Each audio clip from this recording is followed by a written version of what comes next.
All right. Welcome. This is the Genesee County Compassion Club show. What's up, John? Not much. It's still overcast and still kind of rainy out there, isn't it? At least it's cooled off. Yeah, it's nice. I like it. But I can do without the damn mosquitoes, though. Yeah, they're coming in waves. What's going on, everybody? How you doing today? This is the Genesee County Compassion Club show. Got some medical marijuana news for you. Talking about what's going on down here in Flint, what's happening around the world, and so on. This is a beautiful day outside, except for the fact that it's raining. All right, hey, this is the call-in number. It's 810-208-1854. If you have questions, comments, whatever, bring it on. Give me a call. I'm flying solo today. Tope Step's getting ready for a show tonight. This band, the 50 Pound Sound, is going to be playing. He's going to kill me. I forgot where they're playing at. Oh, boy. You have to look that one up. Some co-host I am. Anyways, thanks for joining me on the show today. Got some information for you. Going to share. We've got good things going down at the Compassion Club. I know I've been saying it for weeks that our testing will be ready. It will be ready soon. We'll be doing the full-on mass spectrometer, doing full-on cannabis medical testing for you. It's going to be ready soon. So hang in with us. Maybe by next week we'll have some full results for you.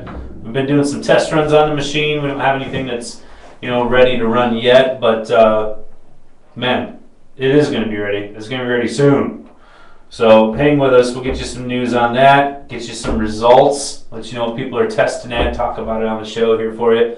It's going to be cool. I know we've already had a few different samples ran through, but we got to get our standards in place. So should have that done here in another day or two, hopefully.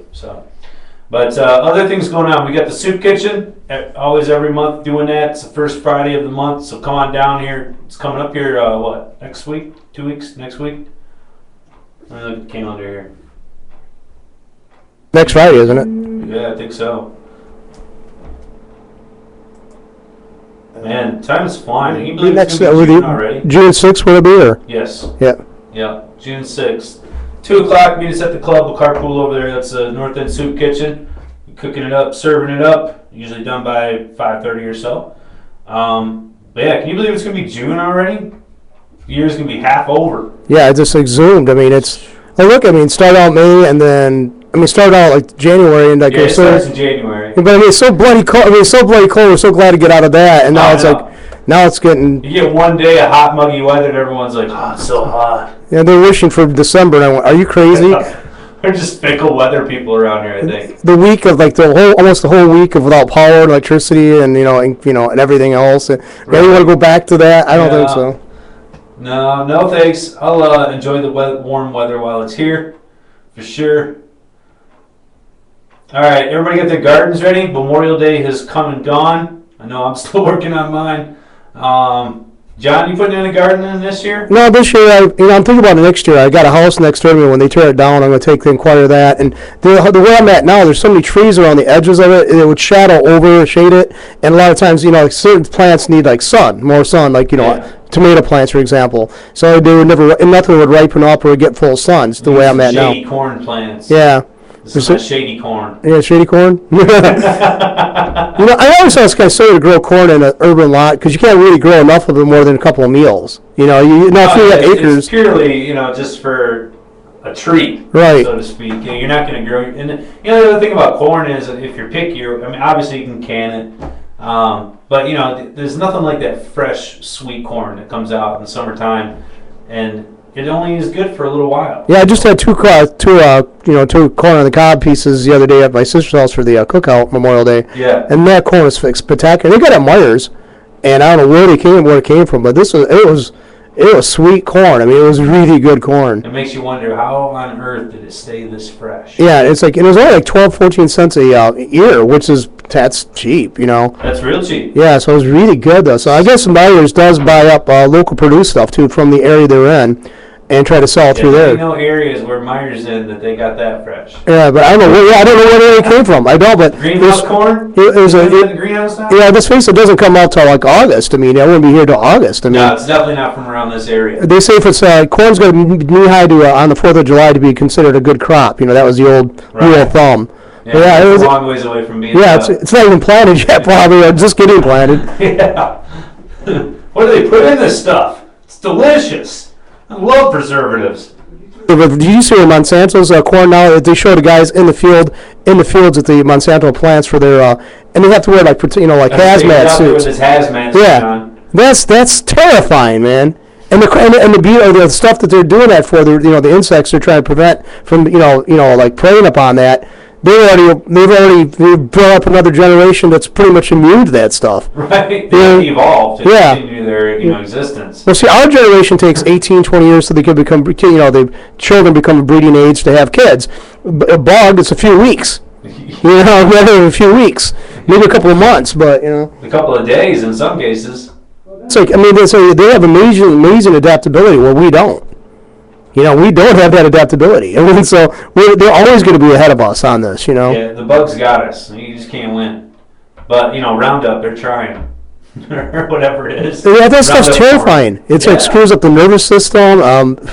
It's amazing when you hear about what they've done to the food crop. And not just for, like you're saying, for pesticides, but then also for, like, your corn. Right. To keep it sweet, to keep it fresh tasting. Even though it was chopped down, 4 or 5 days ago. I mean, if you had taken it out of your garden, take this corn, shucked it, did all that, put it in the fridge even. I mean, you pull it out 4 or 5 days later, and it don't taste nearly like it would if you had just cooked it right away. Yeah, so I wonder what... For the stuff at the store to be able to sit around like that and then still come out good, and what is in this corn? Did you ever see the corn, the original corn? I mean, it was actually more of like a grass. It didn't have like the kernels of corn and stuff like it was more of a grass. It had maybe 1 or 2 seeds or kernels on the end of the plant. Sure, yeah. I mean, corn is one of those things that we've modified so much already. For a while. Yeah. Turned it into something that, is at the dinner table, whereas originally the way corn grew, it was not anything you'd be sitting down to, And I had a friend, my mom's friend, she was from Luxembourg. She was a woman that came over as a war bride after the Second World War, and the first year she was here on Thanksgiving, her mother-in-law served corn on the cob.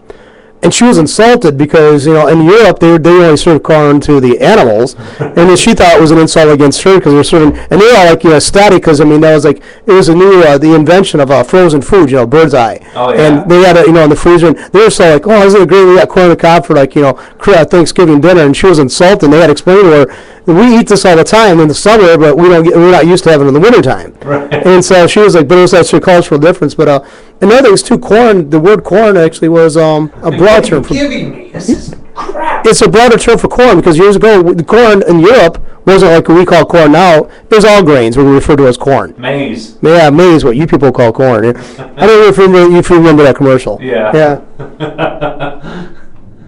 Corn and butter. You gotta have a big mound of both. Pile that butter on there. All right, I want some formaldehyde corn. You get that at Myers? The formaldehyde special. All right, well, we got some stuff that doesn't need preservatives. That's medical marijuana. What a nice thing that you don't have to do that. I've had people ask me, how long does weed last? And it kind of boils down to what do you consider usable. I mean, there's some. You could let it crumble down, I guess, if you let it sit around for years out in the open. It would take a while to continue breaking down, but its usefulness, how long is its usefulness? It's certainly debatable. I mean, is there medicinal material left on a bud if it's been kept in a jar for a year or two? Sure. I mean, I would bet you that there is some form of THC still remaining on the plant, but it could be in such low rates at that point that it wouldn't even be effective for your average patient. I think a good jar time average would be 3 to 6 months. In that time frame, it's still going to be good. After that period, it is definitely going to start to degrade and go down. We've talked to a couple different people that have done testing on these and found that that's to be the case. So, you want it kind of fresh. You'd like to have a good cure on it, which takes about a month or so after it's been in the jar. But, some cannabis strains can take longer to cure. It kind of depends on the person's preference. I've heard of people curing cannabis as long as 6 months. Just leaving it in the jar, never opening it, and then pulling it out 6 months later, and then that finally has the aroma that they're looking for. It's got the fullness of the flavor and everything, and it takes time for that anaerobic bacteria to get in there and work and do its job. So it does depend on the strain, but 3 to 6 months is your average time period that it's typically going to be used. How long is it good for? It's probably good for up to about a year if it's kept in a cool, dark place, airtight container, and it's going to retain the majority of its potency. How long are the medibles, like candy, for example, hard candy, would that kind of decay fast because? Hard candy is one thing, right? Because it's mostly sugar, and that typically has a pretty long shelf life. I mean, the active ingredients, we're just hard sugar, years later, and still pretty good. The active ingredients inside of it are probably going to still be effective. I'm not a scientist on this by any means, but I imagine if you had some form like a hard candy with maybe some concentrate in it or something like that, that's probably going to retain its potency for, who knows, quite a long time. See, I remember when I was a kid, a lot of the civil service, civil defense shelters were being basically dismantled, and a lot of times I don't ever knew about. They used to have candy in containers and also crackers, survival crackers and candy. Well, it's like basically it looked like almost like a big lemon drop, and that was it was supposed to have like a high amount of vitamin C and stuff in it, and it was like sealed, like hermetically sealed, so they couldn't get into it. There was like air was all sucked right out of it. It was vacuum sealed or whatever. And that candy was really good, and the vitamin C was still potent quite a few, 30 years after the fact that they were put in these cans. Yeah, we had a kid in school when I was in elementary school, I'll never forget it, brought in a jar of the round candies that their grandmother had made 50 years ago, and brought them in, and we all got to have a piece of this candy that was 50 years old. We all thought it was so cool. Wow, this candy's 50 years old, Well, look at fruitcake. Some fruitcakes have been around for a long time. Yeah, I think I've heard of that. It can last quite a while. I don't know about that. They say, well, if you got a preservative like alcohol, that would prevent a lot of bacteria buildup. And if you still kept a tight container, you probably wouldn't get a lot of stuff coming out for the air. You still might be stumped in a container like anaerobic, but that's right. A lot of times that alcohol, if it's strong enough, probably would knock that out. Yeah. Yeah. Because I know that's a survival food because it's high in calories, and you can make that more fruitcake. Yeah. I like fruitcake though. I do like it. I do like it. There's some fruitcakes that are delicious. Some of it tastes like crap. It's just like it's a lot. But I was wondering, does anybody you use that for medicinal thing? Put marijuana with that. The oils, extraction, for medibles in the form of a fruitcake. That's been done. I haven't seen fruitcake at the club. Yeah. Maybe that's somebody one of our caregivers want to give a shot at. Some fruitcake. Yeah, I'm just curious because I wonder how long that preserved that too, and if they put alcohol on it, would that actually destroy the effects of the medical marijuana? No, not typically. Alcohol will dissolve it. It is useful for that, but I don't think it's going to destroy it by any means. A lot of the baked goods, I think that the majority out there, not the fruitcakes obviously, but a lot of the baked goods are going to spoil long before the medicinal properties that you've placed inside of it or infused it with. Those will probably last quite a bit longer. Most of those are plant resins, and that's just going to have a longer shelf life than your average brownie. So, but it's stay in the jar. The best storage type of best storage you can do for your cannabis, if it's in a flower form, is to have it in a dark jar. Something like dark glass, or if it's glass is always the best container where you can have an airtight, a sealed lid. And then you don't have anything sticking to the cannabis either, like plastic and stuff. You want to absorb the oils and stuff out of the plastic. But glass is the best way to go, kept in a dark area. If you can get a dark piece of glass, like blue glass, like some of the antique jars around, the Violive jars are excellent, as they don't allow any UV rays to pass through at all. But dark jar, dark container, dark area at least. And normal room temperature, 65 to 70 degrees is optimal for preservation. You don't want to freeze it, that's for sure. It's going to damage those and freeze all your plant resins. All your trichomes will freeze and snap off, so you don't want to do that. But anywhere from 50 to 70 degrees is safe. And just biggest thing is you don't want to get exposed to light, because light will degrade THC over time. And then heat. Heat is a big factor. If you've got it stored out in the garage this time of year, where it gets hot out and so on, it can turn that stuff to junk within a short period of time, just depending on the conditions. So a lot of my friends used to get these food dehydrators, for like making jerky. Yeah. And they would do the harvest and they put their stuff on that. And I always questioned that was good because it seemed like an artificial form of heat. But I think that's probably less restrictive than putting it on a cookie sheet and put it in the oven. I've seen people do that before. They're probably doing that when they initially cut the plant down while it's still fresh. It's green, it's full of water, so it's not smokable. They couldn't use it. So they're probably looking for a way to be able to make that marijuana usable in a sense to where it would burn. And so that's why they're using the food dehydrator to do that. That's not a recommended way to go. You miss out on the continuing process of the chlorophyll being able to be processed out by the plant after it's been cut down. There's still sugars remaining inside of that plant tissue when you cut it down, and those will kind of help to digest and break down the remaining chlorophyll that's in the leaf. So a lot of that green grassy taste can be eliminated by simply allowing your buds to dry out evenly over a natural drying process. And that can take anywhere from like 5 to 14 days. It just depends on the density of the flower that you've harvested, and then also the conditions of the area that it's drying in. If it's a humid area, it could take longer. It might not ever be dry enough. If you've got a 70-80% humidity in an area and you're trying to dry out your harvest, good luck. It probably will turn to mold before it actually dries out, and that's of course something you don't want. This time of year is one of those things you have to really watch out for that. The humidity is so high. High humidity. A lot of people haven't turned the AC on in their homes, and so they've got their fresh harvest. They've just cut it down. Now they're waiting for it to dry out. And back in the wintertime, it was cold. We didn't have humidity. It was 20-30%. At the maximum in most people's homes.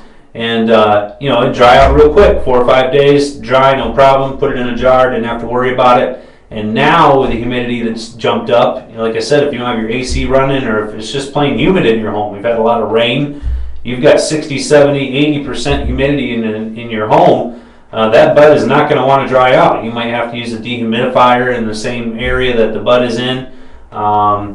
Do something to try to eliminate the moisture that's remaining in there, because if you don't do it, if it doesn't get out of there quickly enough, it's going to turn that flower into mold, or at least a good barrier of mold wrapped around your flowers. And that mold, actually, I didn't realize it until I started looking at it. I mean, like Legionnaire's disease is some kind of mold or some kind of bacteria in stagnant water. Mold can be devastating. It's not just something to add. I've had foods where like there was a mold on it, and you could taste that. It's kind of it didn't taste well. Oh, yeah. But some of the stuff you're smelling and inhaling, that can really wreak havoc with your lungs. Absolutely. Yeah. People with weakened immune systems could fall prey and become very sick from that. So it's certainly not something you want to have happen. And even if you aren't, susceptible to those types of illnesses, you still don't want to really ingest that. Certainly through inhaling it after you're burning it and so on. There's just nothing pleasant or pleasable about that. So, is a form of ergot poisoning possible too? Like use like rye or other types of grains. Basically, LSD was isolated off of ergot. They made it's the chemically synthesized what was in that mold. Is that possible with medical marijuana? I haven't heard of any cases. I don't want to say it's impossible because I don't know for sure, but I haven't heard of any cases of that ever happening. The type of mold spores that you're referring to, I think they're kind of they're only found in certain areas, like the rye bread you mentioned back in the old days. But like I said, I've never heard of it happening. I don't want to say it's not possible. Well, the grains might have more sugar, and that might be something they need more too. Could be, or something to do with the process, or the proteins that are in that grain, so on and so forth. No, I haven't heard of any molds doing that on marijuana. But there are plenty of different toxins that can get in there, so you have to be very, very careful about what they come in contact with, the area that they're in, and monitoring your flowers while they're drying. A lot of people throw it on their screen or their rack, or they've got their plant hanging, however it is that they do their drying process, and just assume, well, it's not ready yet. Well, if it's taking too long, more than like 7 to 10 days on average, when you get up into that 2-week range, that's really the maximum you want to have drawn out as far as for your drying process. Much past 2 weeks, you could be looking very easily at mold, and if it's it could happen sooner than that as well. You might have a batch that you just cut down and it's been sitting in the drying racks, or it's been hanging for 4 or 5 days, and mold's already started to develop. So you have to be very, very careful. There's a difference between drying and curing, though. Then obviously, there's a Yeah, it difference. has to be dried before you begin your curing process. Because like wood, sometimes people can say that's like when you cut wood, curing it's like synonymous with most people like drying it. Well, with marijuana, it's like it seems I didn't know there was bacteria like a breakdown process going on. Like I know wine. Like one as Jeff Smith said one time, he was a famous chef. The gourmet, the frugal gourmet. And he's always said about the wine. You got the sugars inside, and you got the yeast on the outside. You press it together, it starts working. And from what I'm hearing here, it sounds a lot like marijuana. It is the same thing. It's anaerobic bacteria, and it takes a while for those sugars to break down. When you add your sugar and your yeast initially, you're creating that fermentation process in the wine. And that can be kind of considered like the drying period for marijuana. Like it's not going to be usable unless it's dry, and your wine isn't going to be usable unless it's been properly fermented. Now, would that wine improve with age? It is likely, and certain wines certainly do. And that aging process is the anaerobic bacteria getting in there and continuing to break down with those sugars and the proteins inside of that wine. And marijuana is the same way. Once it's dried, it can be put into a storage container that's airtight, and once the oxygen inside there is digested or used up in a sense, then the anaerobic process will begin, and then it helps to bring out the flavors. That's why people like to have that wine that has been aged and so on, is because it brings out the aromas, the scents, and the flavors that go along with that, and will enhance its overall experience. So that's the same thing with marijuana. It's a kind of controlled rotting, basically. I mean, with wine. Basically, you're controlling it. You don't let it just go. It's not rotting, though. What is a form? What is a form? Let's face it, it's breaking down. It's like it is a form of the of the material that's breaking down. It's very similar to rotting. I mean, it sounds like a very crass term. I like this wine that's been properly rotted. It doesn't sound right, John. No, but it's that's what it is. I mean, I've made wine. It's a process of, you see the gas bubbles coming up and in the fermentation lock and stuff. Mm-hmm. You recognize something's going on. It's really fascinating because the smell to it too is really cool. I like to smell the yeast working. Yeah. But after a while, if you don't keep that in check, it becomes like becomes like a bog or a swamp. I mean, it doesn't taste. It's not going to taste any good. This wine's called the Bog.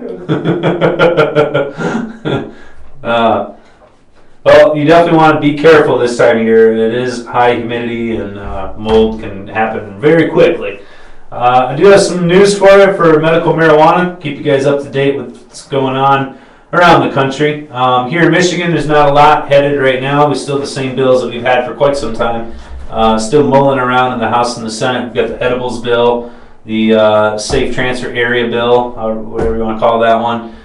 There's a couple other ones, but really not a whole lot. If you want to see some movement, you're going to have to get on the horn and start talking to your senators and your House representatives here in Michigan.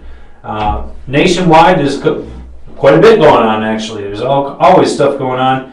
There's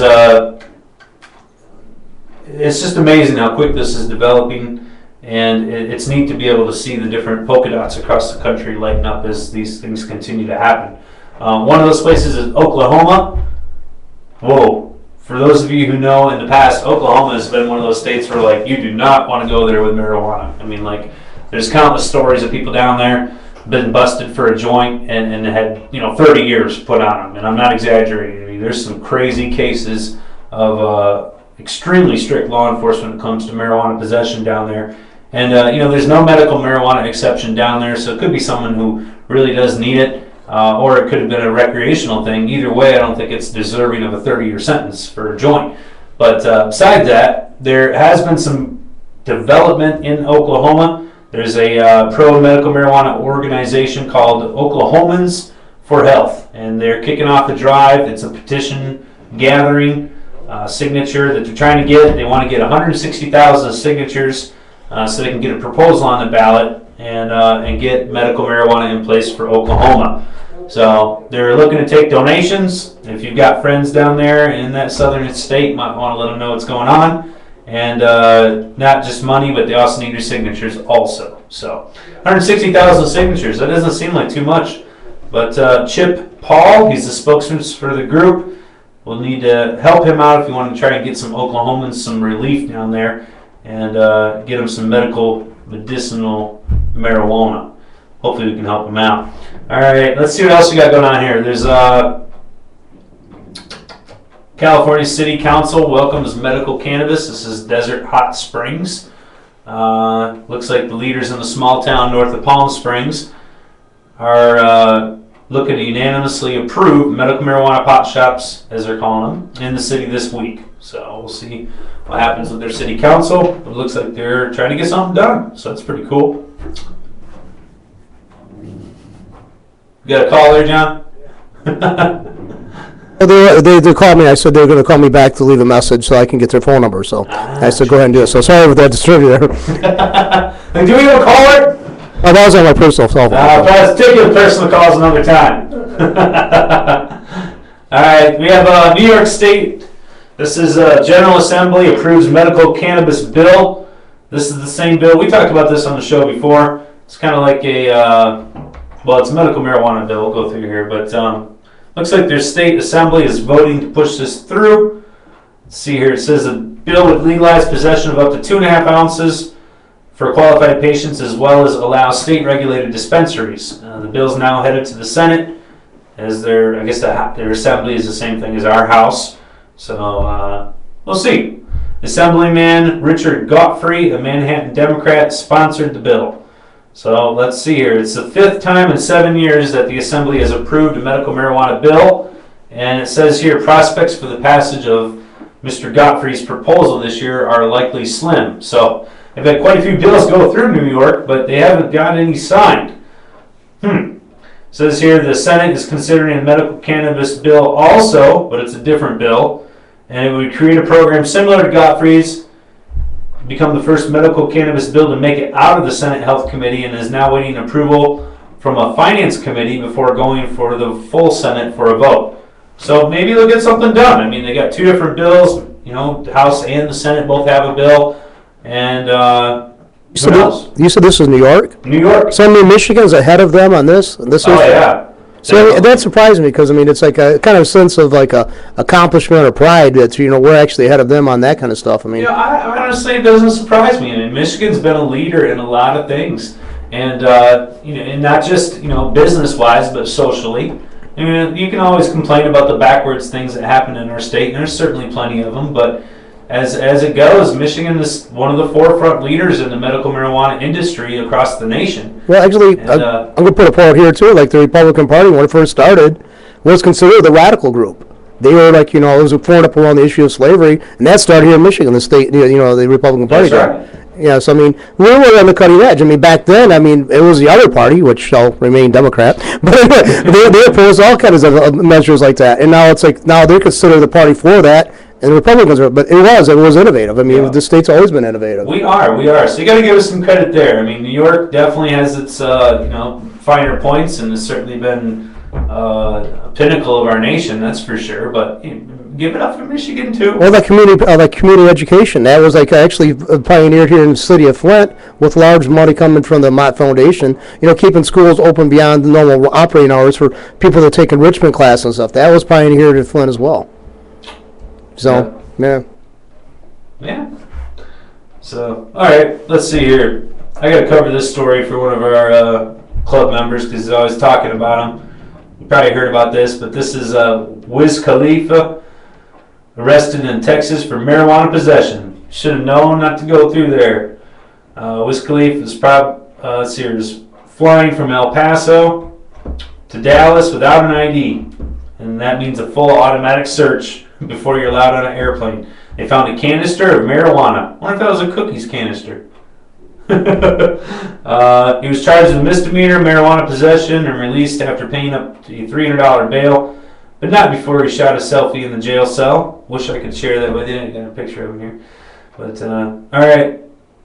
Says here he's had trouble in North Carolina and Tennessee in the past. And poor guy. Well, hopefully he'll get out of Texas. Mr. Khalif, try to keep it on the down low. You know what I'm saying? Don't go through Texas like that. What are you thinking?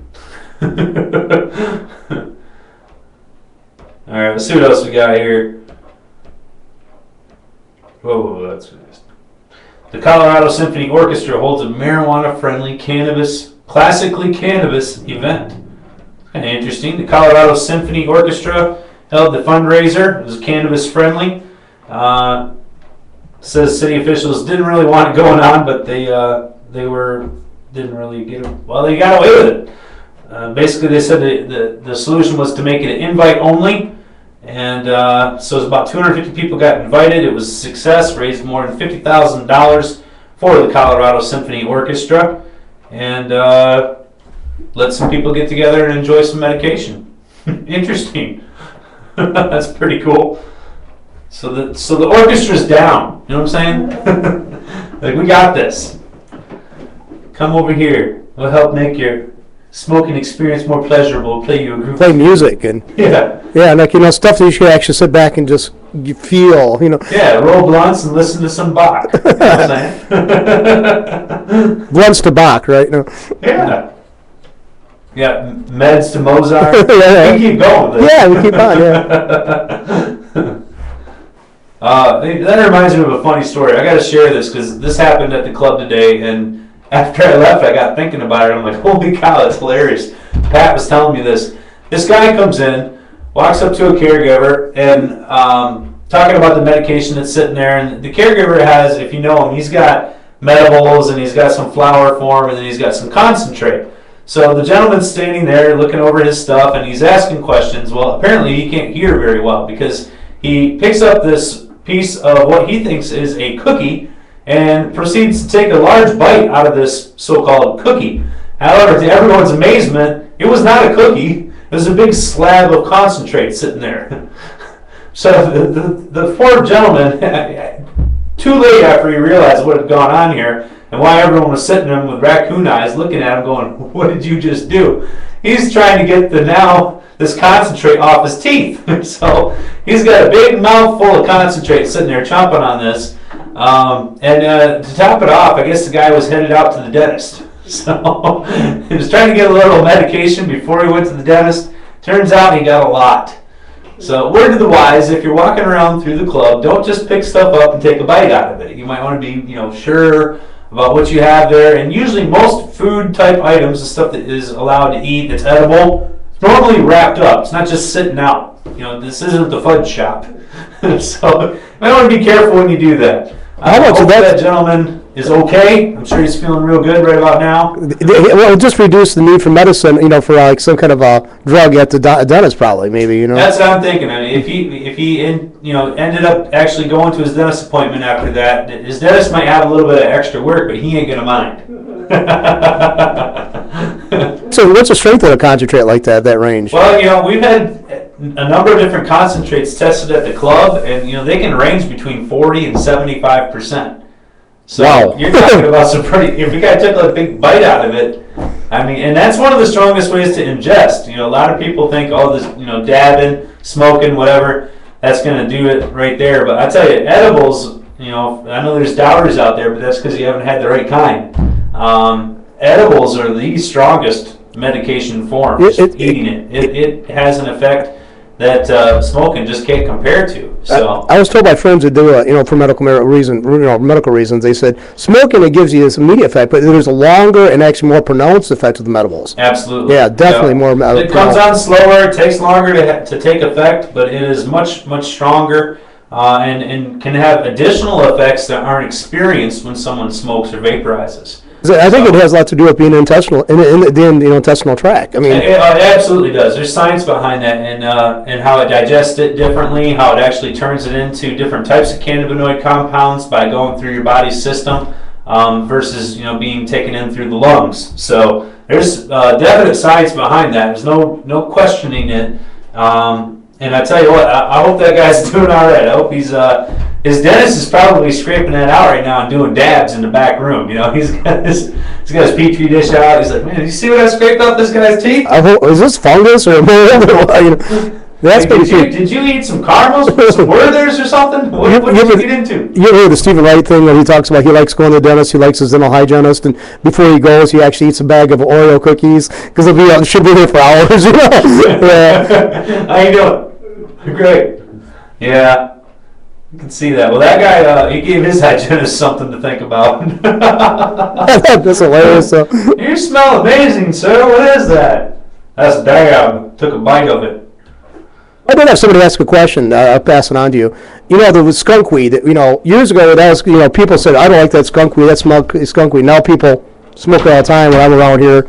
And is that the skunky smell? Does that come from like a heavy sulfur content or something, or what? No, not sulfur. That's what I didn't think. Somebody thought there was probably because it had the smell that was like sulfur, like the skunk. But no, it is actually related to one of the terpenes that's found in cannabis. It gives it that scent. So it's one of the common ones that's found in cannabis. It's in quite a few of the strains, a majority of them out there. It ranges in how much is present to each strain from strain. But terpenes have to be actually available, so it can actually be utilized as it's smoked, isn't it? There's got to be a certain amount of terpenes present, so it can be smokable, isn't it? So it can. Well, no, I mean, I guess you wouldn't have to have terpenes. Essentially, concentrate strips out terpenes, so you don't have to have terpenes to smoke it. Well, I just wonder if terpenes made it more volatile. I'm not sure about that. I mean, the concentrate burns up just fine. I'll take your word for it, but I know this stuff. Weeds burns up pretty quick, but I mean, I don't know. Does that burn similar like tobacco? I mean, they have a certain moisture content in that. Sure. Yeah. Yeah, it does. It burns very similar to tobacco. Not a whole lot different actually. And I think the moisture content that's desired in tobacco is the same for cannabis. Yes, I really. When you're talking about curing it, would it be an ideal location if you had a humidor, like a walk-in one? Like if you ever go to ROTs, have a walk-in. Keep one. Also keep your medicinal marijuana in there. Like a humidor. So that would be nice. I know a couple of patients that do that. They keep their cannabis in a humidor, so that's just the right amount of humidity present for them when they're going to medicate. So it's not a bad idea. That ideally should be like once it's already been cured, that process is completed, and now you're pulling that cannabis out to use it. That's when you go ahead and put it in a humidor, so you can make sure it's ready for you. Because I have a humidor at home, I don't use it anymore. I used to smoke cigars on occasion, but there's a difference too. If you don't keep that moisture content in the humidor, your cigars suffer. Oh yeah. There's a harshness to them. It dries out. They taste like crap. Takes away the flavor because it's burning hotter, and you don't get the same experience. Absolutely, no doubt about it. Yeah, humidors are good ideas, but that's something that you got to use after you've cured your cannabis, or you're going to kind of lose out. All right, there's a study that came out this last week. This is kind of interesting. This published this month in the open access journal PLOS 1. Not that I'm a subscriber or anything, but anyways, the study found that treatment with THC could prevent brain damage in rats caused by neurotoxic doses of methamphetamine. That's kind of interesting. So, you got some rats that were doped up, getting high on meth, doing the train. Well, rats go bad, Yeah. And the THC possibly could prevent brain damage in those poor rats. So we'll see how this gets used up. But it says the present study showed that THC, principal constituent of cannabis, attenuates the neurotoxic effect of meth by reducing 2 markers of the neuronal damage, wrote the authors. So it's kind of cool. This is found to lower inflammation and oxidative stress, both are which primary factors in neurotoxicity. So. I taught this recovering heroin addict one time, and she was using marijuana is basically like to kind of ease the desire for heroin. That's absolutely right. There's been a couple of different studies where they have shown people that were hooked on opiates, such as heroin or other types of even prescription opiates, were able to use cannabis to sort of wean themselves off from those harsher chemicals and drugs. So this here is further study. I guess further reason you could say that that's a good thing for using for people that are trying to get off from harder drugs. I mean, obviously methamphetamine is a totally different class of drugs, but at any rate, there's scientific evidence now backing up why this is a benefit or beneficial anyways to get people off from these harder substances. So that's pretty cool. So opiates and methamphetamines, seems like cannabis is potentially a good way to get these people off these drugs. I know that marijuana would probably definitely less detrimental than the narcotic when it comes to like rewiring the brain, like narcotics do. Basically rewires the brain, and that's how it is told. It rewires your brain. Well, and it seems like cannabis, for lack of a better term, is sort of rewiring the brain, but in a good way. Instead of disconnecting it, it's sort of putting these things back together. So that's part of the reason that this is so effective, and part of the reason why it's effective for patients that suffer from things like MS or epilepsy and so on. It's sort of repairing those neuropathical connections. Well, I know narcotics usually affects the user, either prescription or, illicit drug use of it. These forms, they actually, the muscles, they actually, for digestion, and slightly, the smooth muscle tissue is, diminished because of a drug use of, such a narcotic. And marijuana, I've never heard of somebody being constipated because of using marijuana. So that in itself right there is a big thing, because the toxicity level builds up in the human body when they can't eliminate fecal material. Right. And it sounds crass, but it's got to be addressed, especially in a prolonged addiction. That's got to be, that's definitely a problem. Oh, yeah, that could be an issue. Although I don't know, you never know what's going through a a drug addicted mind, so we don't know. It does change your perspective. I mean, it's especially narcotics. I mean, I don't think I can fathom that. If anything, we need to get them off the substance. It's no question. So, some people might say, well, why would you give one drug for another? Aren't you just substituting things? Well, I mean, no. You're trying to, number one, decrease the use of this one substance, which is more harmful. And in this case, you're able to substitute that with something that will appease the patient, and then at the same time, it's not harmful. It's going to actually help repair themselves and help them get onto a healthier, happier life. So, what isn't good about that? Narcotics, I mean, I don't know if people know this, but people coming off of heroin, when they're going through a withdrawal, they can start yawning. Mm-hmm. And they actually can yawn so badly, their jaws can break. Jaws, yeah. And my friend, when she was going through rehab, a person down the hallway from her, you could actually hear the jaw cracking. Ouch. And she goes, that's just so disconcerting to hear that, Yeah. Yeah. I'm not just grinding my teeth, I'm cracking my jaw. No. Tough stuff. All right, got some other info here. This is in Canada. They have a trial sponsored by CanaMed, which is one of the companies actually, you guys know CanaMed. CanaMed is the Prairie Plant Systems. Bastards! No, just kidding. Prairie Plant Systems, they've got a trial sponsored, government approved, and they're going to be treating people with medical marijuana for arthritis. So it says here it's one of the most common conditions treated, and more than a third of Canada's medical marijuana patients use cannabis to treat some form of joint disease. And it says here, despite that fact, no clinical trial has been investigated for marijuana's effectiveness in managing symptoms of arthritis. So they're going to do a study. It's a new nationwide program. It's introduced in April. Patients can purchase medical marijuana from providers like CanaMed. However, the government and or various medical organizations maintain there's not enough clinical evidence to support marijuana as a medicine. So, whatever. We know that's not the truth. But at any rate, CanaMed, they're going to be doing a little survey or study, if you will, on the effectiveness of this, how it's been working for their patients. And they hope that research will help to determine not only the safety and the efficacy of pharmaceutical grade cannabis, but also to provide prescribing patients with the clinical data that they're looking for regarding dosing. So they're going to do a couple things there. Marijuana's been proven to have anti-inflammatory qualities, so I mean that's a big issue around arthritis. I don't see how they could say there isn't a proven. I'm just shaking my head here. Sorry, muttering to myself. It's already available for them, so it's not like they're debating on whether to give people with arthritis medical marijuana. A third of Canada's medical marijuana patients are suffering from some form of this. So, it's already being approved, it's already being used, but they're doing this study to sort of back up what it is that they're doing, to kind of give themselves a little bit of a clinical basis, if you will, and sort of cement themselves into the treatment, or this kind of treatment being offered. And I think they're also, trying to do that. They're hoping that it will probably alleviate some of the concerns that some of the physicians, the opposing physicians out there are saying, and give them something that they can say, all right, well, yeah, no, it has been clinically studied now. We do agree it's a good use, so we'll go ahead and start making our recommendations as well. So if you're a smart company, and I'm sure Prairie Plant Systems is, you're out there trying to give some more evidence as to why more doctors should prescribe your product for said patients.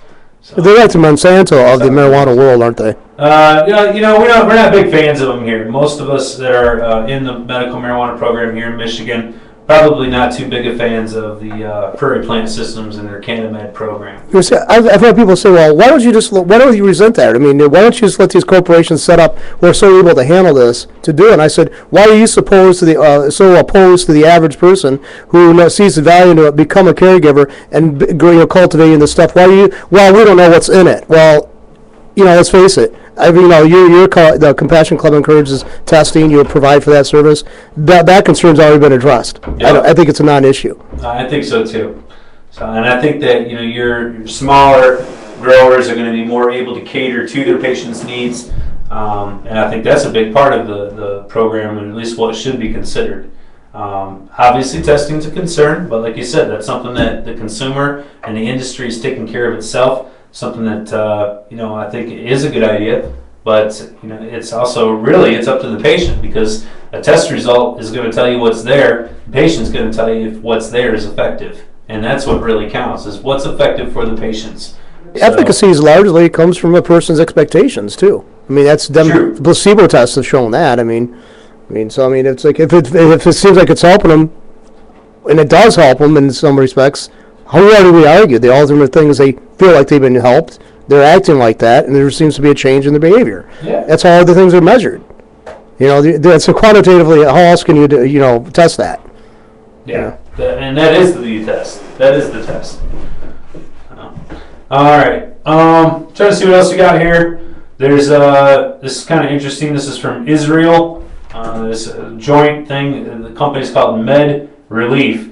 It's one of the companies that's licensed in Canada, and they have been working with some people in Israel to, looks like, develop a special strain. It's one of the oldest and largest medical marijuana providers in Israel. The name is Tikkun Olam. Apologize if I'm not pronouncing that correctly, but it's the name is Hebrew, and the two words actually mean heal the world. So their interest, as their name describes, is to heal the world. And what they're looking to do is have 12 proprietary varieties that they sell in Israel. And this company here in Ontario is looking to basically have all of them. Want to get their strains from them. So one is a very high THC. The other one is an equal balance THC CBD strain. And the other one is high in CBD with very little THC. That strain is called Avidekel. Avidekel. I don't know. Is that another Hebrew name, John? You know some Hebrew? Yeah, a little bit. I can't say if that one is or not. I mean, it says extremely potent and has been shown to be agent in being an anti-inflammatory. So, kind of cool. Obviously, Israel's been researching cannabis for a long time. Had a up and running program. The government's been behind the research, and pushing their universities to search for more. And this company, Med Relief, guess they figured out a way to dial into them. So they're going to be trying to offer their strains, and looks like they'll be partnering with the company Tikkun Olam. I know there's a magazine called Tinkle that basically it's a concern about issues of social justice and all that stuff. Huh. And I know that's all. I mean, I don't know if it's still available, but I remember when I saw it out the borders, Okay. But another thing is too, the name Canaan, the land where Israel now occupies. Some people theorize, and I've heard a theory of it, that it's the reason why it's called that is because cannabis plants grow in there. Yeah. And I don't know if they grew there was that prevalent, but I mean, according to one person I used to talk to, they said that was very prevalent in that time, in the ancient times. So maybe so. Yeah.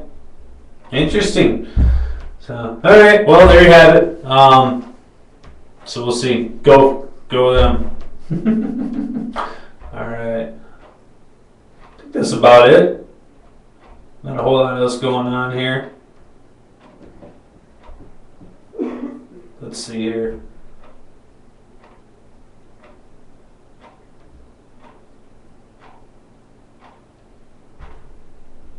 There's a 19-year-old in Texas facing life in prison for hash-infused brownies. That's not a good thing. Charged with distributing more than 400 grams, even though he didn't have more than a few grams of hash oil to begin with. So they're kind of hitting them with the whole weight of the brownies, and making it look like a pretty heinous crime, even though obviously it's not. All right, and then the last story I've got here for you. This is Massachusetts. There's a lawmaker proposing taxing medical marijuana sales. This is Senator Brian Joyce amended a substance abuse prevention bill to include a bill that would subject medical marijuana sales to the 6.25% state sales tax. It says here the amendment was eventually removed and found ineligible, but Joyce says he'll tack it on with the state budget. So looks like this person's hard set on getting medical marijuana sales being taxed along with state tax. It's kind of funny that we haven't had that here in Michigan. I think it's sort of I don't know. Some could say that it's like some sort of conspiracy, because they don't want to have marijuana sales in Michigan. However, obviously you've got transfers going on between patients and caregivers. So where is there a tax collection? Is there a tax collection? Who's responsible? So on and so forth. Obviously people that make revenue from medical marijuana have to file and pay tax on that. However, the sale itself, or the transfer, if you want to call it that, medical marijuana law, if you look that up here in Michigan, it says that the transfer, the exchange of goods, or medicine between a patient and caregiver, and obviously involving compensation back to, and if necessary, whoever it goes to, that is provided for in the law. On top of that, it says that this transaction or this transfer does not constitute the sale of an illegal substance. Me personally, I think that that's telling you that this is making it so that this is not an illegal transaction. It's not saying that this isn't taxable. So you can read read however you think you want to read into it. Everybody's entitled to their own interpretation, obviously, but I think that Michigan here, that is something that could be on the table, that should be at least be talked about, and we haven't seen it. There's been a lot of different bills proposed here in Michigan towards medical marijuana. Obviously, we've got the state application fee, which the state's making buku bucks off of that already. If we were able to have a little bit more protection afforded to the medical marijuana patients and caregivers, maybe a state sales tax would be a way of implementing that. And I think that that's something that should be reviewed and considered. And quite frankly, I'm surprised it hasn't been proposed already by our state senators or representatives. So, here's what your cut is going to be out front, and they'll say, oh, yes, we definitely find value to medical marijuana. As soon as they see the cash incentive there. You've got to figure, you've got over 100,000 patients in the state, well over 100,000. They're all using medication. Obviously, they're enrolled in the program. So what would that equate to for Michigan? I don't know. Is there a couple $1 million worth of sales going on? Sure. Over what time period? I don't know. But if you add up the percentages there, it's certainly likely to add up to something. And I'm just surprised it hasn't been talked about here at the state level. So I almost wonder, do they not want to talk about that because then it would legitimize the law even further somehow? Or is it just an oversight by our government? Is there some type of law that they feel prevents them from creating a sales tax? I don't know. It's never stopped them in the past of creating new taxes. So, there's no law that says we won't make more laws, right? Unfortunately. Oh, God, no. They'll never pass that. Right. No, they'd be out of a job. So, and as quickly as they've been able to run through the minimum wage increase, it's not like they haven't had time to think about this issue. So I don't know. What's keeping them from doing that? Who knows? I'm not going to call them and ask them to tax me more. So if you feel inclined, you really want to say something to them, I don't know, if that's your gig, you go ahead and ask for them to tax you more. I don't care for it myself, but it's just a misnomer. I think it's kind of funny it hasn't been brought up. They're not thinking hard enough up there, I tell you. They're kind of running out of ideas, though. I mean, the career politicians, they've already done everything they're going to do after the first 2 terms, and now they're there for the 5th. Now they're just cruising. Yeah. Waiting for that CEO promotion. Well, and then basically the adoration they expect from the population they pass all these laws on. I don't understand why they'd want to stay in power as long as they have. I mean, but even with term limits, there seems to be still a rat race to the top there, no question. But they sort of just jump positions now. That's exactly stay right. In the same seat. You're changing. It's like musical chairs on a political scene. You know. And that's kind of what it is. Well, at any rate, obviously with the way our state finances are in shape, we have crumbling cities, we have schools, we got roads. Everything seems to be needing additional revenue. It's just amazing to me that they haven't tapped into this one. So who knows? Maybe they'll pay attention to what Massachusetts is doing out there. Maybe our medical marijuana will just get left alone and just stay the way it is. Who knows? You're too hopeful. You're too hopeful. Yeah, too hopeful. You're too hopeful. Hopefully not. No, it's like they're salivating already. Oh, look at that money they got. Ooh. It could be ours. Theirs. Ours. Right, exactly. Cool. Well, hey, that's about all I got for you this week. Thanks for joining myself, and John, thanks for being in the studio. I definitely appreciate it. It's always good to be coming to you live from flinttalkradio.com. And stick with us. We'll be back here next week. Hopefully Tope Step will be back in the studio. I love you guys down at the club. I hope you're having a good time, and stay medicated. You guys have a great week, and I'll talk to you later. This has been the Genesee County Compassionate Club Show.